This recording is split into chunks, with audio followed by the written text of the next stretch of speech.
So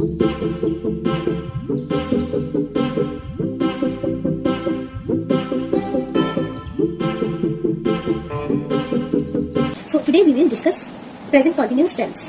So as the name suggests, continuous means जो चीज चल रही है, हो रही है, कि एक काम है, एक क्रिया है जो अभी भी हो रही है, अभी हो रही है, एट प्रेजेंट चलती जा रही है, होती जा रही है, उसे कहते हैं कंटिन्यूअस। कंटिन्यूअसली होने वाली क्रिया को प्रेजेंट कंटिन्यूअस टेंस कहते हैं, ठीक है। और जो प्रेजेंट कंटिन्यूअस टेंस है उसमें मैं बोलती हूँ कि मैं इंग्लिश पढ़ा रही हूँ, कि एट प्रेजेंट मैं इंग्लिश पढ़ा रही हूँ। आइडेंटिफिकेशन या पहचान के बारे में बात कर लेते हैं।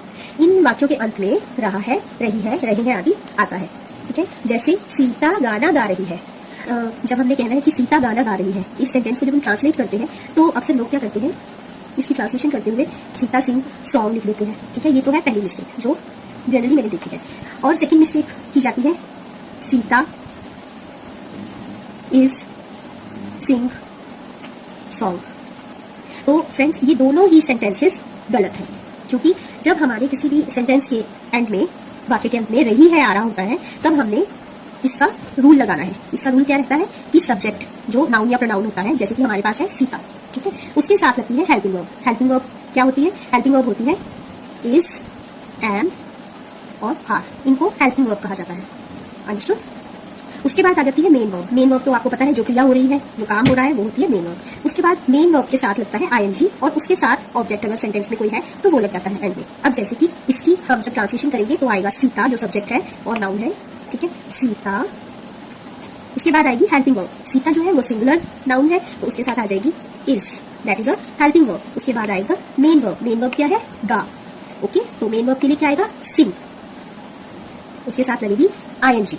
सिंग के साथ आईएनजी लगेगा तो वो बनेगा सिंगिंग। उसके बाद आ जाएगा अ सॉन्ग।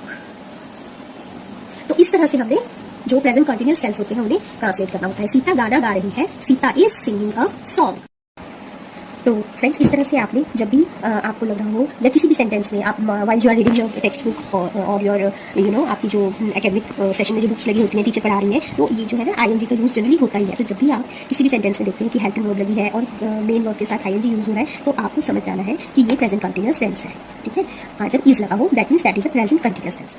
इससे रिलेटेड जो प्रैक्टिस वर्कशीट है ये मैंने आपके लिए रेडी की है, तो ये मैं सजेस्ट करूँगी कि आप इसे अपने आप करने के लिए ट्राई कीजिए। हम अपनी नेक्स्ट क्लास में इसके ऊपर डिस्कशन करेंगे, इसके साथ आंसर्स आप मैच कीजिएगा। कि अगर आपको कुछ भी क्वेश्चंस पूछने हैं, कोई क्वेरीज है इस कंसेप्ट से रिलेटेड, या मेरी पिछले वीडियोस में जो भी हमारा टॉपिक रहा है उनसे रिलेटेड अगर आपको कोई क्वेश्चंस पूछने हैं, then please ask me in the comment section of the video. So अब मिलते हैं हमारी अगली वीडियो में। Till then have a good day, bye bye.